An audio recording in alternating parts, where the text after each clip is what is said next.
melihat satu masalah lalu mengalami masalah bingung, ya kan? Tapi Paulus tidak.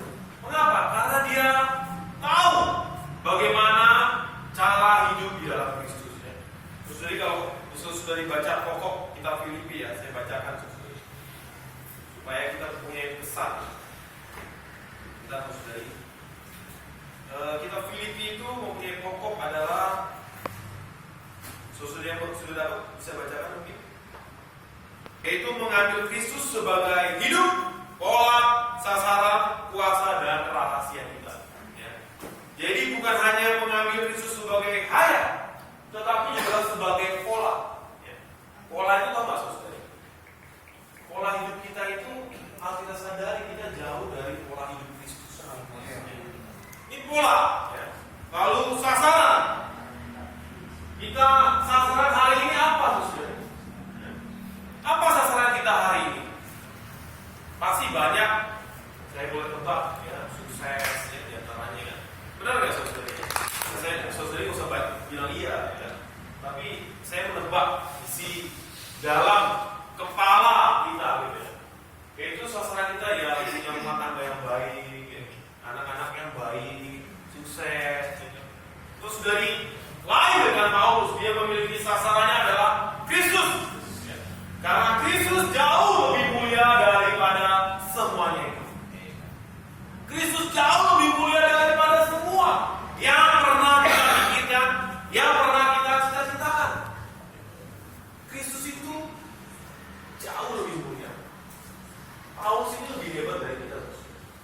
Dia ada orang pendidikan, dia ada orang dari negara Roma, dia sangat berbudaya, dia sangat pintar. Jadi kalau kita bilang saya pintar juga, kalau saya mempunyai sasaran ini sukses, saudari kita jauh di bawah Paulus. Jadi saya saudari hari ini mau memberitahu saudari supaya kita juga sama seperti Paulus, meneladani Paulus. Dia memiliki sasarannya adalah Kristus. Ya. Sasarannya adalah Kristus.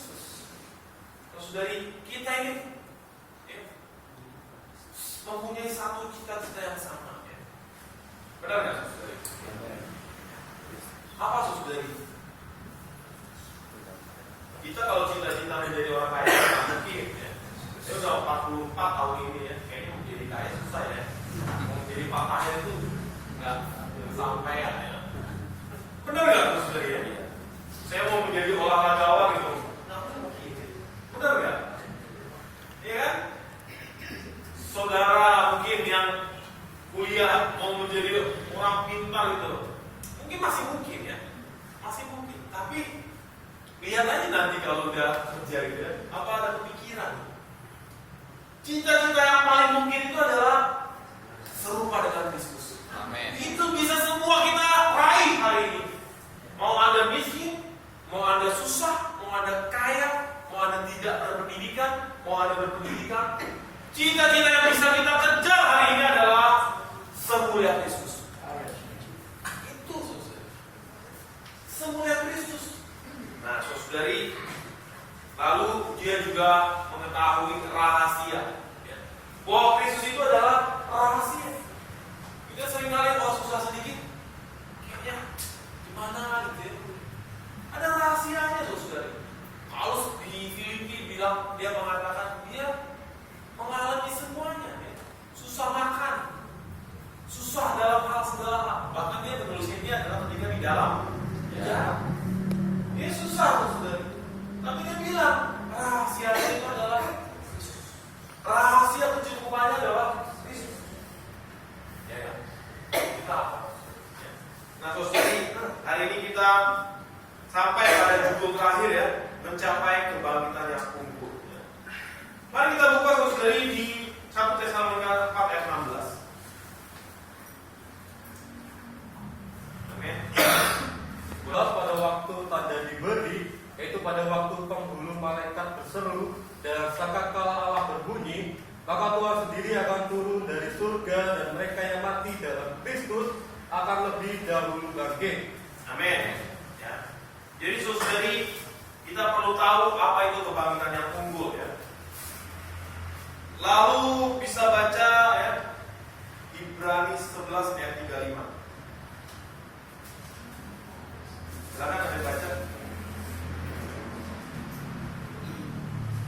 Gibran, ya.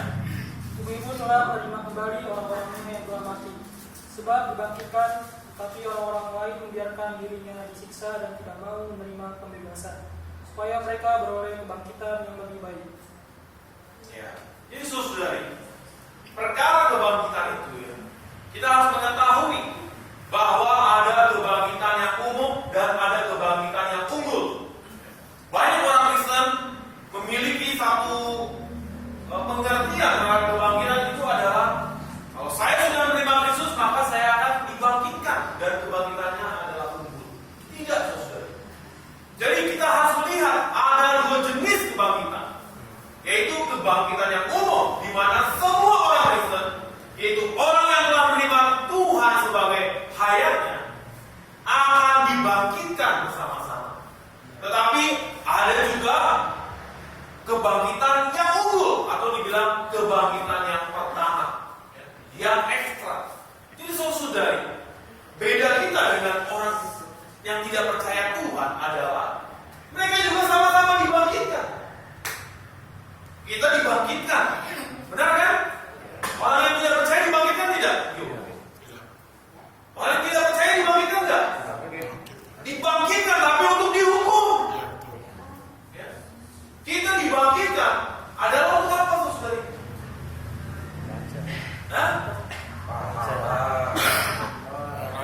Antara pahala dan disiplin.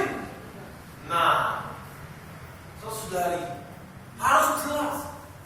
Orang yang tidak percaya dibangkitkan juga, tapi untuk dihukum.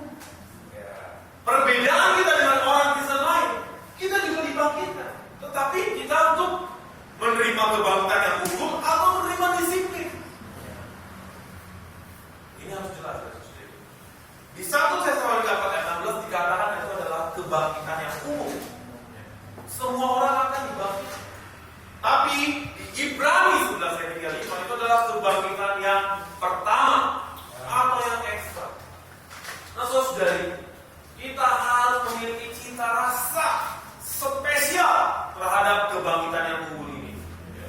Itu akan mengubah kita, membuat kita punya satu sasaran saja. Kalau kita punya banyak sasaran, kita seringkali banyak sasaran, kan?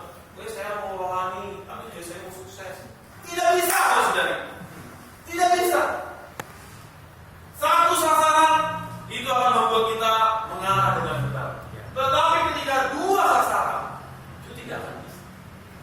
Karena sasaran yang lain itu adalah semu. Itu saudari, satu sasaran itu yang hari ini kita kejar. Paulus telah kejar adalah kebangkitan yang unggul. Apa itu kebangkitan yang unggul, saudari? Apa, saudari?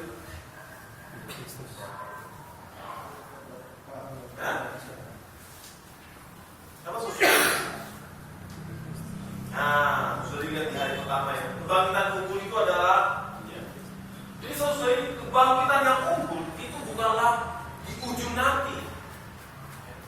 Bukanlah nanti ketika saudari misalkan dipanggil duluan oleh Tuhan, lalu hari itu berharap ya Tuhan, saat aku kian rentah, Kau datang dalam kerajaan, ingatlah aku Tuhan. Ya, tidak demikian. Jadi kebangkitan yang unggul, saudari, hari ini pun harus terus menerus kita alami. Nah, tadi saudara lebih membahas tentang pemenang. Saudari, kalau kita melihat orang pemenang itu punya ciri-ciri sudah jauh sebelum dia menang. Betul bukan? Ya enggak? Ciri orang pemenang itu pasti mempunyai ciri-ciri sebelum dia menang itu dia sudah melakukan apa? Benar enggak? Benar enggak, saudari? Ya kan? Orang yang misalkan hari ini ya, kelihatan cirinya, saudari. Ciri-cirinya kelihatan. Jadi saudari, kalau kita mau terakhir mencapai kebangkitan yang unggul, maka hari ini kita pun perlu terus mengalami kebangkitan yang unggul ini terus menerus. Ini kebangkitan yang unggul dan itu ada pahalanya. Hadiahnya itu adalah kebangkitan yang nanti di ujungnya kita akan terima yang semakin mulia. Tapi hari ini saudari, kebangkitan itu bisa kita alami. Bisa kita alami. Kita baca di 1 Tesalonika 5 ayat 2.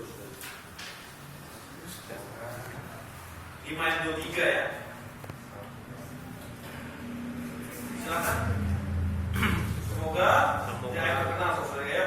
Semoga damai sejahtera menguduskan kamu seluruhnya, dan semoga jiwa dan tubuhmu tetap sempurna dengan dekat pada kedatangan Yesus Kristus Tuhan kita. Sekali lagi saudara. Semoga damai sejahtera menguduskan kamu seluruhnya, dan semoga jiwa dan tubuhmu terpelihara sempurna dengan dekat. Saudari, supaya kita bisa mendapatkan kebangkitan yang unggul itu, hari ini saudari, ya, pertama roh kita, lalu jiwa kita, lalu tubuh kita, itu syaratnya saudari. Syaratnya untuk bisa mengalami kebangkitan yang unggul di ujung nanti, saudari, di masa yang akan datang. Tetapi saudari, kita jangan berharap itu kelak kita dapatkan nanti. Kalau kita hanya berharap hari ini kelak kita mendapatkan menjadi pemenang, tapi kita tidak mengerjakan hal itu hari ini, tidak bisa. Itulah yang saya bilang tadi. Kalau Anda mau menjadi pemenang, maka ciri-ciri pemenang itu dilakukan hari ini. Paham ya saudara? Kalau Anda ingin mencapai kebangkitan yang unggul, maka kebangkitan yang hari demi hari itu perlu dialami. Maka akan kelak mendapatkan di masa depan, yaitu masa kerajaan itu akan mencapai kebangkitan yang unggul. Yaitu ketika Tuhan datang. Parusia Tuhan kan ada dua ya saudara. Ada di surga dan ada di awan-awan. Parusia di surga dia memanggil para pemenang. Dia memanggil para pemenang. Parusia disuruh di langit itu adalah setelah 3,5 tahun masa kesusahan. Cuma yang terakhir tadi ya mati-mati ya colek gitu mati ya. Tetapi saudara, yang kita kejar hari ini adalah ketika parusia Tuhan di surga, dia memanggil para pemenangnya. Hari ini saudara, itu adalah masa yang akan datang. Tetapi hari ini, masa ini, zaman ini, kita bisa mengalaminya. Inilah ciri para pemenang. Apa cirinya saudara? Rohnya, jiwanya, tubuhnya terpelihara sempurna tak bercacat. Terus dari hari ini roh kita sudah tidak masalah. Tuhan tinggal di dalam kita. Sifatnya ada di dalam kita. Tabiatnya ada di dalam kita. Tapi seringkali kita pakai tabiat kita. Tabiat kita ini sering kita pakai. Kita tidak pernah memakai tabiat Tuhan. Lain dengan Paulus, dia mengalami Kristus sebagai apa? Tadi hidup pola, tabiatnya pola juga.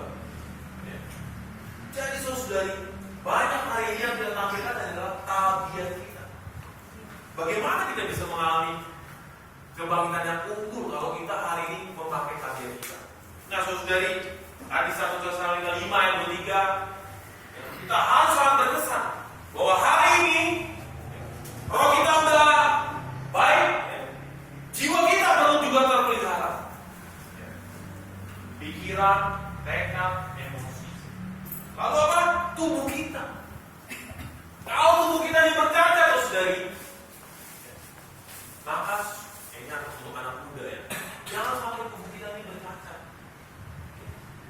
Kalau tubuh kita bercacat, mau jadi pemenang juga susah ya, mengharapkan. Contoh lain dari bagaimana menjadi pemenang. Para pemenang itu adalah kebangkitan yang unggul. Ini dulu gak ada ya, atau kecil lah ya. Hari ini kan dia lagi latihan basket nih ya. Kan kita nggak tahu dia akan menjadi jago basket. Tetapi kalau latihan hari ini terus menerus, ya, mengalami terus, namanya mengalami ya, terus menerus.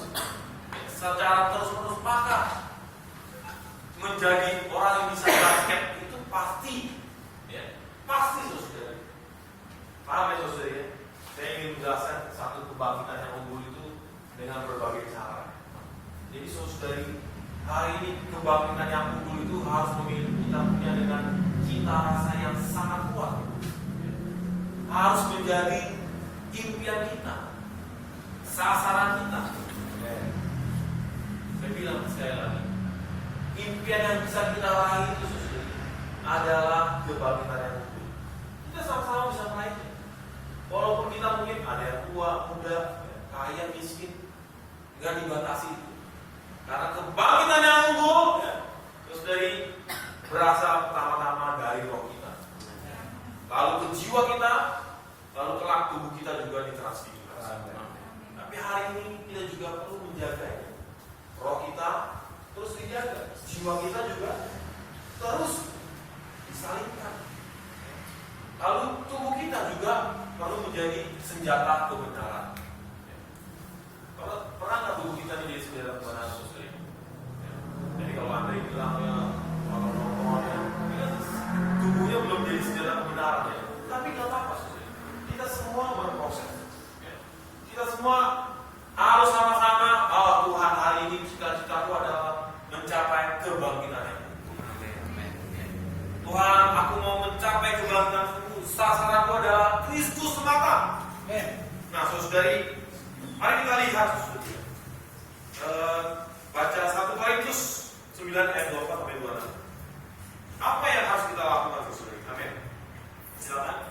Saya sampai 11 10. 1 Korintus 9 ayat 24 sampai 26.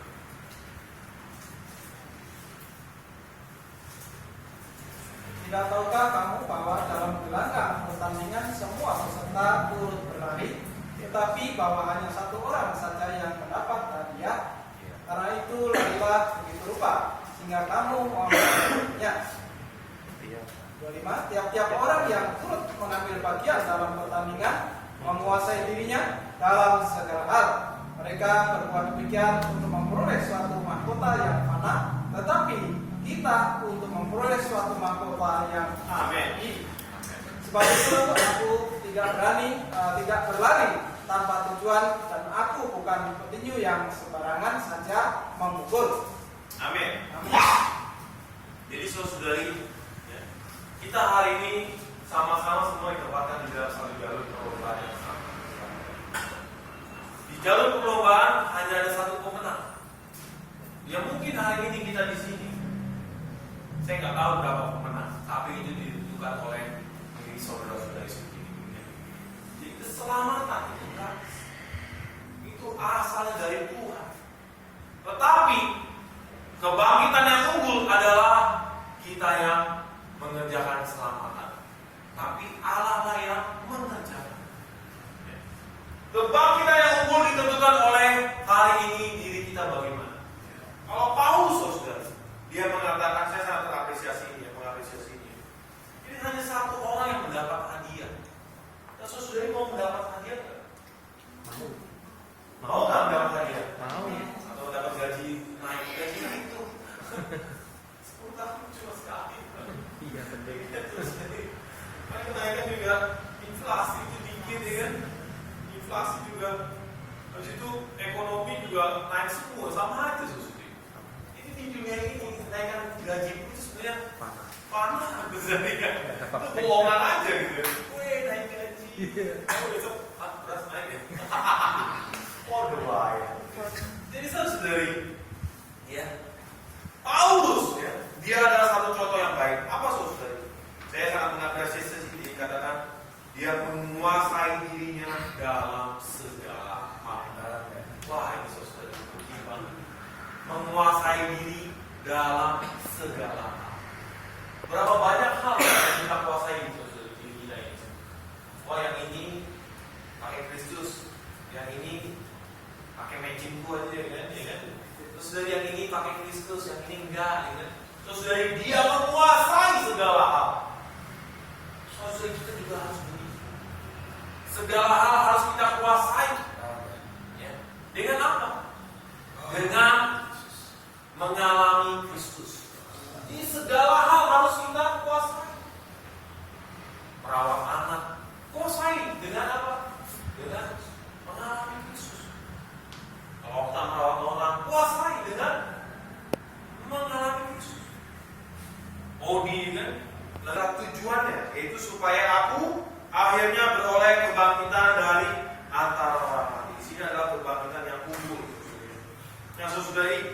Kalau secara literal itu adalah kebangkitan yang unggul atau kebangkitan yang luar biasa. Mendapatkan hayat yang hayat Kristus yang sepenuhnya. Nah, saudari, ciri kedua. Hari ini kita menampilkan ciri kehidupan yang apa? Apakah ciri manusia, ciri ciptaan lama kita, atau ciptaan baru? Apa kehidupan yang kita tampilkan hari ini? Cirinya. Apakah hari ini kita masih sering pakai tabiat kita? Padahal tabiat kita itu sudah dipaku di kayu salib. Ketika Kristus disalib, ya, ketika Kristus dalam kematiannya, kita dibaptis dalam kematiannya, kita pun diserupakan di dalam kematiannya. Ketika kita dibaptis dalam kebangkitannya, kita pun diserupakan di dalam kebangkitannya. Ini di Roma, saudara-saudara pikir. Kita saudara, ciri apa yang kita tampilkan? Kita perlu tahu, saudara, untuk bisa mencapai kebangkitan yang unggul itu, pertama adalah apa, saudari? Apa syaratnya, saudari? Apa syaratnya, cirinya itu? Apa, saudari? Supaya kita bisa mengalami mati, saudari. Apa? Mati. Ciri kedua adalah mati. Dikatakan di sini supaya kita bisa mengenal Dia, kuasa kebangkitannya, ya kan dibilang kan, supaya bisa mengenal Tuhan secara personal, bisa mengenal kuasa kebangkitan. Kan kita ingin mencapai ini, bisa mengenal ya persekutuan dalam perintahnya. Maka aku menjadi serupa dengan Dia dalam kematian. Jadi saudari, ciri yang kedua adalah mati. Diserupakan dalam kematiannya, ditaruh di dalam kematiannya. Seberapa banyak kita, tabiat kita masih hidup? Seberapa banyak? Ya kan? Kalau saudara-saudara kita nih yang upang nih masih sering nih harus diingat ya kan? Ya, mati dalam sifat dosa. Jangan hidup di dalam dosa. Mati aja. Gak punya selera. Benar gak? Tidak punya suami istri ini sering kecok. Siapa yang mati duluan? Yang dulu itu kita